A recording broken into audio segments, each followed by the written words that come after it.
में बताने जा रहे हैं, जहां हर रात स्वयं श्री कृष्ण अपनी राधा जी और गोपियों के साथ रासलीला करते हैं। हम बात कर रहे हैं निधिवन की, जो उत्तर प्रदेश के मथुरा में स्थित है। इस पावन और रहस्यमयी स्थान के बारे में कहा जाता है कि हर रात भगवान श्री कृष्ण के लिए विशेष व्यवस्था की जाती है। उनका बिस्तर सजाया जाता है, नीम की लकड़ी की दातून रखी जाती है, पानी से भरा हुआ जग और मिठाई से सजी थाली भी तैयार की जाती है। लेकिन सबसे आश्चर्यजनक बात यह है कि सुबह होते ही ये सारी वस्तुएं अपने स्थान से हटी हुई या बदल हुई अवस्था में पाई जाती है। ये दृश्य अत्यंत पवित्र और दिव्य माना जाता है और इसे देखने की किसी को अनुमति नहीं है। ऐसा कहा जाता है कि जिसने भी इस दिव्य रासलीला को देखने का प्रयास किया, उसके साथ विचित्र घटनाएं घटित हुई। कुछ लोग अंधे हो गए, कुछ गूंगे हो गए, तो कुछ का मानसिक संतुलन बिगड़ गया। नमस्कार प्रिय दर्शकों, एक बार हमारे चैनल को सब्सक्राइब करें और कमेंट में मां लिखकर अपना समर्थन दें। तो आइए बिना किसी विलंब के आरंभ करते हैं आज की प्रेरणादायक कथा। सूर्य की अंतिम किरणें कालिंदी यमुना के नीले जल पर चमक रही थी और ब्रज की पवित्र भूमि पर संध्या का आगमन हो रहा था। दूर कहीं गायों के लौटने की घंटियों की मधुर ध्वनि गूंज रही थी। मथुरा से थोड़ी दूर वृंदावन में एक रहस्यमय स्थान था, जिसे निधिवन के नाम से जाना जाता है। एक ऐसा स्थान जहां हर रात एक दिव्य नाटक अनंत काल से चल रहा है। ये कहानी है निधिवन की, उन अनुभवों की जो किसी ने देखे नहीं, लेकिन जिनकी अनुभूति हर भक्त के हृदय में बसी हुई है। ये कहानी है श्री कृष्ण और राधा के प्रेम की, जो हर रात निधिवन में अपनी रासलीला रचाते हैं। जिसे देखने का साहस करने वाले या तो अंधे हो जाते हैं, या गूंगे बन जाते हैं, या फिर उनका मानसिक संतुलन बिगड़ जाता है। इस रहस्यमय वन की गहराइयों में जाने से पहले हमें समझना होगा कि निधिवन क्या है और इसके चारों ओर के अनसुलझे रहस्य क्या है। शिव नारायण तिवारी 50 वर्ष से वृंदावन में रह रहे थे। उन्होंने अपना जीवन श्री कृष्ण की सेवा में समर्पित कर दिया था और अब वे निधिवन मंदिर के पुजारी थे। हर सुबह सूर्योदय से पहले ही वे अपनी दिनचर्या शुरू कर देते थे। ओम नमो भगवते वासुदेवाय उनके होठों से मंत्र निकला जैसे ही वे अपनी आंखें खोलते हैं। अभी सूर्योदय होने में समय था, लेकिन शिव नारायण का दिन शुरू हो चुका था। प्रतिदिन की तरह वे जल्दी ही उठ गए और स्नान करके पवित्र हो गए। फिर अपने सफेद धोती और अंगवस्त्र पहनकर, माथे पर चंदन का तिलक लगाकर वे निधिवन की ओर चल पड़े। प्राचीन तुलसी वनों से घिरे इस रहस्यमय स्थान तक पहुंचते ही उनके कदम थम गए। रंगमहल के प्रवेश द्वार पर पहुंचकर उन्होंने दरवाजे की कुंडी खोली। वे एक व्यक्ति थे जिन्हें हर सुबह रहस्य को देखने का अवसर मिलता था, जब राधा और कृष्ण की रात्रि की रासलीला के चिन्ह अभी ताजा होते थे। दरवाजा खोलते ही शिव नारायण ने अंदर प्रवेश किया। रंगमहल के भीतर एक छोटा मंदिर था, जहां एक चंदन की लकड़ी का पलंग रखा था। उन्होंने प्रिय प्रभु और उनकी राधा रानी के लिए बिछाया गया बिस्तर देखा। हे प्रभु, आप आए थे। उनके शब्द मंदिर की दीवारों से टकराए। जैसा कि हर सुबह होता था, पलंग पर बिछी चादर मुड़ी हुई थी, जैसे कोई रात भर वहां सोया हो। उस पर रखी मिठाई की प्लेट अब खाली थी और नीम की दातुन पर दांतों के निशान थे। जल का घड़ा अब आधा ही था। प्रभु ने राधा रानी के साथ यहाँ आराम किया। शिव नारायण मुस्कुराए। उन्होंने इस दृश्य को कई हजार बार देखा था, फिर भी हर बार ये उन्हें अचंभित कर देता था। उन्होंने जल्दी से प्रसाद को हटाया और नया जल, नई मिठाई और नई दातुन रखनी शुरू की। हर दिन की तरह वे रंगमहल को साफ करते, पूजा का सामान तैयार करते और विधिवत पूजा शुरू करते। सुबह की आरती से पूरा मंदिर गूंज उठता और निधिवन के तुलसी वन में पक्षियों के कलरव से मधुर संगीत जैसा माहौल बन जाता। निधिवन में सुबह की ये दिनचर्या कई सदियों से चली आ रही थी।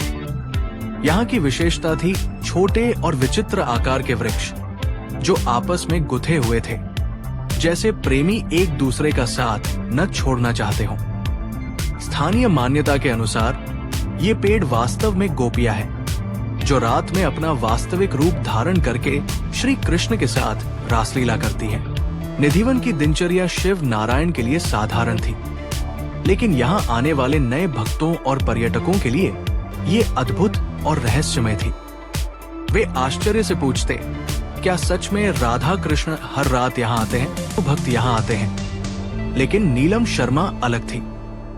वे एक रिपोर्टर थी जो एक प्रतिष्ठित पत्रिका के लिए काम करती थी और वृंदावन की रहस्यमय कहानियों पर एक विशेष लेख लिखने आई थी।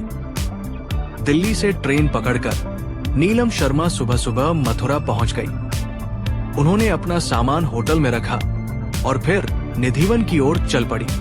उनका मन वैज्ञानिक दृष्टिकोण से भरा था और वे निधिवन के रहस्यों का तर्कसंगत स्पष्टीकरण खोजना चाहती थी। क्या सच में रात को यहाँ कोई अलौकिक घटना होती है?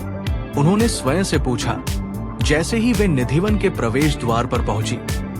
मंदिर में प्रवेश करते ही नीलम को एक अजीब सी शांति का अनुभव हुआ। ये स्थान बाहरी दुनिया से बिल्कुल अलग था।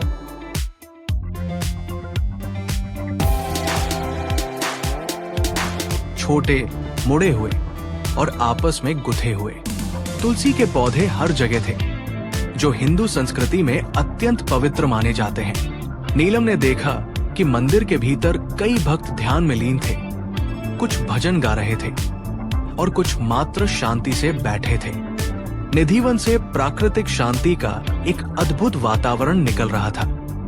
तभी उनकी नजर एक वृद्ध पुजारी पर पड़ी, जो धीरे धीरे मंदिर की सफाई कर रहे थे। नीलम उनके पास गई। नमस्कार बाबा जी, मैं नीलम शर्मा हूँ, एक पत्रिका के लिए काम करती हूँ। उन्होंने अपना परिचय दिया। क्या मैं आपसे निधिवन के बारे में कुछ बात कर सकती हूँ? शिव नारायण ने उन्हें देखा और मुस्कुराए। बेटी, निधिवन के बारे में क्या जानना चाहती हो? बाबा जी, मैं यहाँ की कहानियों के बारे में जानना चाहती हूँ। क्या सच में यहाँ हर रात श्री कृष्ण और राधा रासलीला करते हैं? शिव नारायण गंभीर हो गए। बेटी, कुछ चीजें विज्ञान से परे होती हैं। निधिवन एक ऐसा स्थान है जहां आप तर्क को एक तरफ रखकर श्रद्धा को अपनाते हैं। नीलम ने अपनी नोटबुक निकाली। क्या आपने कभी रात में यहाँ रहने की कोशिश की है? शिव नारायण अब भी मुस्कुरा रहे थे, लेकिन उनकी आंखों में अब एक गंभीरता थी। नहीं बेटी, कोई भी रात में यहाँ नहीं रुकता। ये प्रभु और राधा रानी का समय है। हम मनुष्य उनके दिव्य नृत्य में बाधा नहीं बनते। लेकिन क्या आपने कभी कोई प्रमाण देखा है कि वे वास्तव में यहाँ आते हैं? नीलम ने अपना सवाल जारी रखा। शिव नारायण ने रंगमहल की ओर इशारा किया।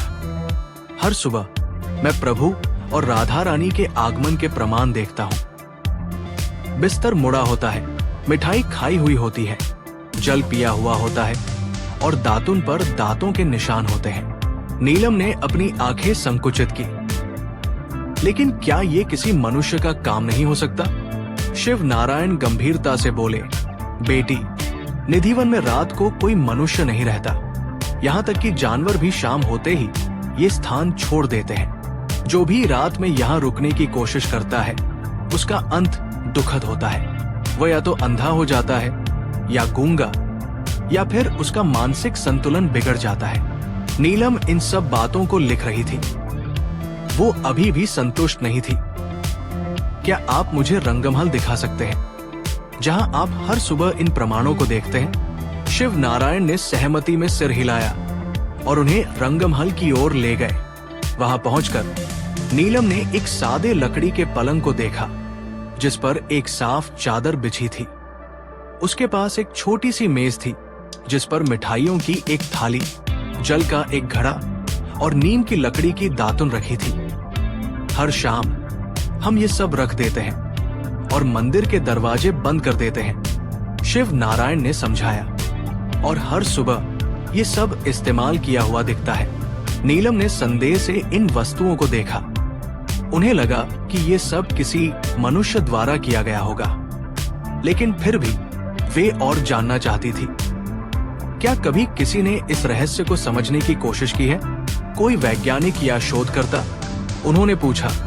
शिव नारायण ने मुस्कुराते हुए कहा, कई वैज्ञानिक और शोधकर्ता आए हैं, लेकिन सभी खाली हाथ लौटे हैं। निधिवन अपने रहस्य आसानी से नहीं खोलता। जैसे जैसे दिन बीतता गया, नीलम ने अन्य भक्तों और स्थानीय लोगों से बात की। हर किसी के पास निधिवन के बारे में एक कहानी थी, एक अनुभव था। कुछ ने दावा किया कि उन्होंने रात में बांसुरी की मधुर ध्वनि सुनी है, कुछ ने घुंघरुओं की आवाज सुनी है और कुछ ने प्रकाश देखा है जो रात में निधिवन से आता है। दिन ढलते ढलते नीलम भी निधि